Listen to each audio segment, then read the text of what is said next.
El proceso inmunitario. Vamos a trabajar en este tema los mecanismos de defensa inespecíficos, la inmunidad adquirida o respuesta inmune específica, antígenos, anticuerpos, las reacciones entre ellos y la inmunización. Vamos a ver cómo nos defendemos frente al extraño. Vamos a tener un sistema inmunitario que va a ser capaz de defendernos contra agresiones externas, sean biológicas o físico-químicas, y también contra agresiones internas como las células tumorales.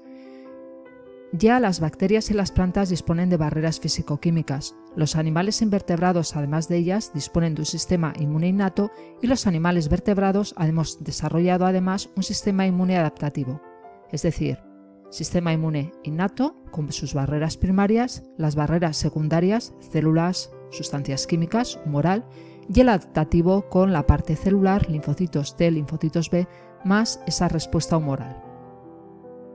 Tenemos unas diferencias importantes entre la respuesta inmune innata, que va a ser independiente del contacto con el patógeno, mientras que la adaptativa va a necesitar ese contacto.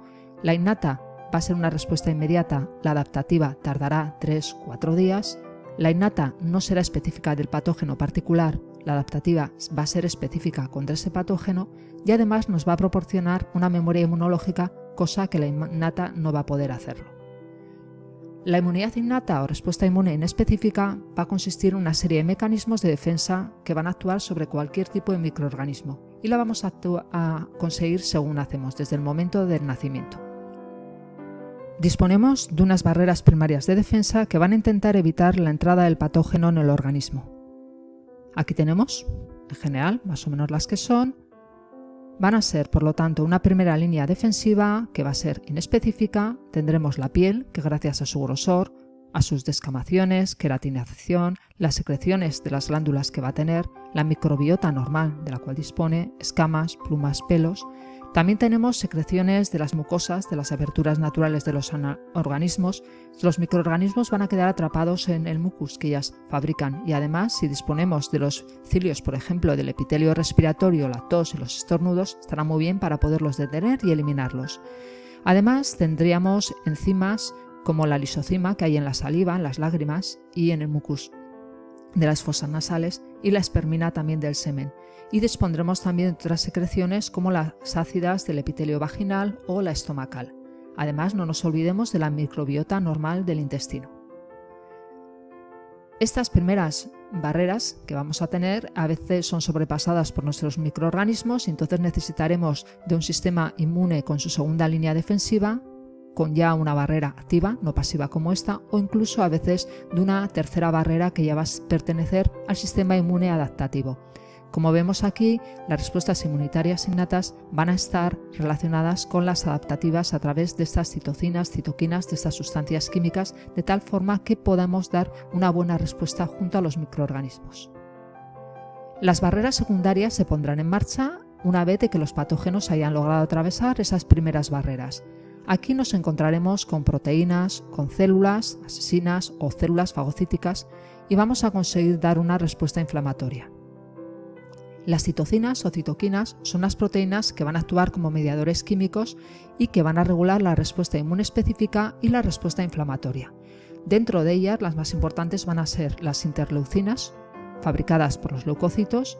Si las fabrican los linfocitos, se suelen denominar también linfocinas, las perforinas, los factores de necrosis tumoral y los interferones. Los interferones son unas proteínas segregadas por las células infectadas por virus y van a ser realmente interesantes porque van a impedir la replicación del virus en las células infectadas que aún no han sido destruidas por ellos, van a activar a las células asesinas para que reconozcan células infectadas por virus, células tumorales y puedan eliminarlas, y también activarán a los macrófagos y a los linfocitos B y modularán por lo tanto la síntesis de anticuerpos y otras sustancias reguladoras. Aquí vemos el mecanismo de los interferones. Una célula atacada por un virus va a ser capaz de fabricar estos interferones, los cuales llegarán a una célula que no ha sido atacada todavía.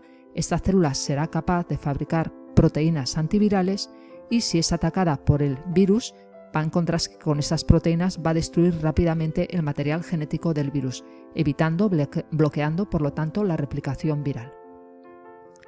Hay otras proteínas antimicrobianas muy importantes, como por ejemplo el sistema de complemento. Estos van a ser unas 30 globulinas que, a diferencia de los anticuerpos, las vamos a tener siempre presentes en el plasma. Tendremos 2 vías para activar a este sistema de complemento y lo importante va a ser sobre todo qué es lo que van a hacer. Estas proteínas del complemento van a conseguir desarrollar una reacción inflamatoria que atraiga hacia el punto de infección a gran número de fagocitos, conseguirán opsonizar, marcar a los patógenos y por lo tanto van a activar mucho la fagocitosis y también son capaces de provocar la lisis del microorganismo invasor. Las células asesinas son células que derivan del mismo precursor que los linfocitos, pero que son parte de esta inmunidad innata. Estas van a ser capaces de provocar la muerte de los microorganismos, de las células tumorales, de las células infectadas por estos microorganismos o incluso de células ajenas que hayan entrado a nuestro cuerpo. Van a fabricar perforinas y otras sustancias citotóxicas que conseguirán destruir la célula bien por lisis directa o porque la inducen a la apoptosis. Estas perforinas son proteínas que destruyen sobre todo parásitos y células, ya que se insertan en la membrana de estas y producirán agujeros en ellos. Vemos aquí abajo como una célula natural killer liberará esas perforinas que harán orificios, agujeros sobre la membrana de estas células atacadas y por lo tanto se liberará su contenido citoplasmático. Además también disponemos de células fagocíticas como son los monocitos y los neutrófilos o micrófagos. Aquí están los monocitos pertenecientes a la línea mieloide que se transformarán en macrófagos y los neutrófilos que serán los micrófagos. También disponemos de eosinófilos, basófilos, mastocitos, las células dendríticas que las veremos más tarde y las células madre de la línea linfoide nos van a dar lugar a los linfocitos B, a los T y a estas células asesinas de las que ya estamos hablando.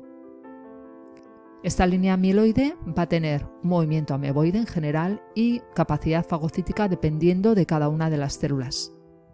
Así tendremos dentro de esta línea mieloide los neutrófilos o micrófagos que están en gran abundancia en nuestro torrente sanguíneo y su vida media es corta. Estos presentan una actividad fagocitaria muy alta y cuando los tejidos infectados liberan sustancias químicas van a atraer quimiotácticamente a estos neutrófilos. Estos neutrófilos saldrán de los vasos sanguíneos mediante la diapédesis con ese movimiento ameboide y lo que harán será un proceso de heterofagia muy alto que les provocará la muerte. Resultado de toda esta batalla aparecerá el pus, que no es más que el montón de cadáveres de bacterias y fagocitos. También tenemos eosinófilos. Los eosinófilos van a ser capaces de detener la reacción inflamatoria, sobre todo si tiene un origen alérgico, ya que destruyen las moléculas liberadas por los basófilos. También tienen una acción fagocítica débil y son capaces de atacar a parásitos de mayor tamaño que el bacteriano, es decir, van a luchar en las infestaciones, no en las infecciones. Por otra parte, los basófilos, al igual que las células cebadas o mastocitos de los tejidos, en su membrana tienen receptores para los anticuerpos tipo inmunoglobulina E, de manera que van a quedar cubiertos por esta IgE.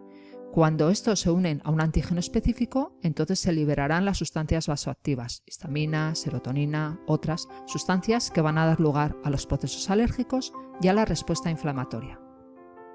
Aquí tenemos estos fagocitos como están más o menos dispuestos por nuestro cuerpo y tenemos también los monocitos o macrófagos, en este caso agranulocitos. No tienen gránulos en su interior cuando se ven al microscopio. Estos macrófagos son células grandes con una capacidad fagocitaria muy importante que después de permanecer varios días en el torrente sanguíneo van a ir a diferentes tejidos y órganos y se van a disponer por ahí, dando lugar al sistema reticuloendotelial. Estos macrófagos, además de intervenir en esta respuesta inespecífica fagocitando, también son capaces de segregar citocinas y de participar en la respuesta específica siendo células presentadoras de antígeno. Aquí los vemos atacando, monocitos, neutrófilos. Este es el mecanismo de fagocitosis, lisosomas, digestión, eliminación de los restos. Y también nos encontraríamos con las células dendríticas, unas células que vienen de monocitos circulantes. Estos van a servir de centinelas en los tejidos expuestos a patógenos, como la piel, las mucosas, los pulmones, y en cuanto localicen virus, bacterias, patógenos, los fagocitarán, irán al bazo y a los ganglios linfáticos, madurarán, cogerán este aspecto dendrítico como un árbol y se convertirán en células presentadoras de antígenos. ya que lo que van a hacer es enseñarle el antígeno a los linfocitos T colaboradores y participando, por lo tanto, en la respuesta inmune específica. Pasamos a la respuesta inflamatoria. En los tejidos infectados se liberarán sustancias químicas que atraerán a los neutrófilos y también a los macrófagos al lugar de la lesión. Estas sustancias químicas van a provocar la dilatación de los vasos sanguíneos, por lo tanto, va a llegar más sangre y también más leucocitos.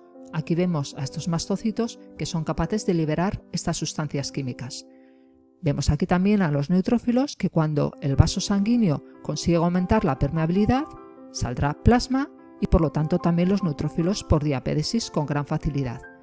Se dirigirán al lugar de la lesión proteínas antimicrobianas, elementos de coagulación para cerrar la herida, estos neutrófilos y los macrófagos que los vemos ya actuando. Estos macrófagos y neutrófilos eliminarán a los microorganismos mediante fagocitosis, los englobarán en vacuolas, los digerirán por lo tanto con los enzimas de los lisosomas y los restos de la digestión se eliminarán al exterior de la célula y se formará el pus.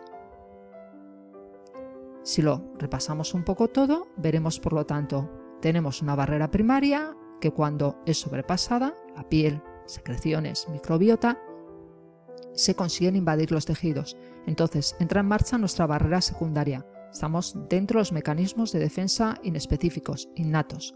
Esta barrera secundaria conseguirá una reacción inflamatoria liberándose histamina, serotonina y otras sustancias químicas que provocarán la dilatación de los vasos sanguíneos.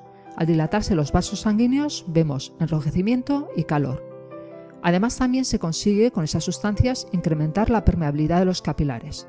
Saldrá plasma sanguíneo, por lo tanto en esa zona veremos un edema o una inflamación, los receptores del dolor de la zona serán sensibilizados, tendremos por lo tanto esa respuesta de dolor y además los neutrófilos y macrófagos con todas esas sustancias acudirán a la zona, los neutrófilos aprovecharán esta permeabilidad para poder salir por diapédesis y estos dos células fagocíticas, estos dos tipos de células fagocíticas nos generarán el pus. En resumen, vemos aquí más o menos lo mismo y quería pararme aquí en el ácido salicílico, aspirina, cómo es capaz de bloquear la síntesis de prostaglandinas y las prostaglandinas son sustancias químicas responsables de la vasodilatación. Por lo tanto, cuando tomamos ácido salicílico o algo por el estilo, lo que hacemos es evitar la secreción de estas sustancias que provocan vasodilatación, eliminar por lo tanto quimiotaxismo, diapédesis, pero eliminamos dolores.